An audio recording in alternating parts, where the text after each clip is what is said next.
Акыйда маселесинде ушундай суроо келет. Капырлардын дуасы кабыл болобу деп. Бул кызык бир суроо.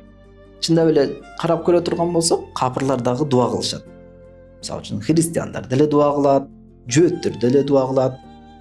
Эми ошолордун дуаларына Кудай Таала жооп береби деген суроого алымдарыбыз китептеринде ушинтип жооп берет да.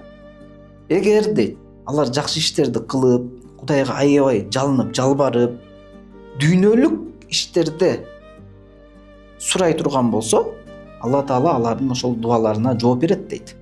Бирок акыреттик иштерде эмес дейт да. Карасаңыздар, бирөө бала бакыра сурады, рызкысын мол болуусун сурады, өмүрүн узун болуусун сурады.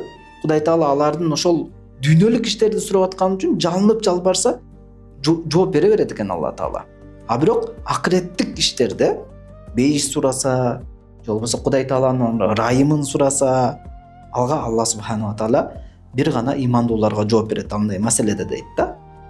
Буга далил катары мына ошол Куранда Алла Таала Иблис менен болгон окуяны эскерет да. Иблис билесиздер, адамга сажда кылуудан баш тартып туруп, бирок Кудайга жалынып жалбарып сурайт. Эгем мага аларды кайра тирилте турган күнүңө чейин мага мөөнөт бер дегенде, Алла Таала сен ошол мөөнөт берилгендерденсиң деп дуасына жооп берген да. Демек, Алла субханала таала кайсы бир капыр дагы жакшы иштерди кылып, жүрөгүнөн ушу жаратуучум деп туруп, жалбарып туруп, дуа кылса дуасына жооп бере берет экен да. Анткени Алла Тааланын дуаларга жооп берүүсү бул анын бар экендигин белгиси болгондуктан. Мына ушундай.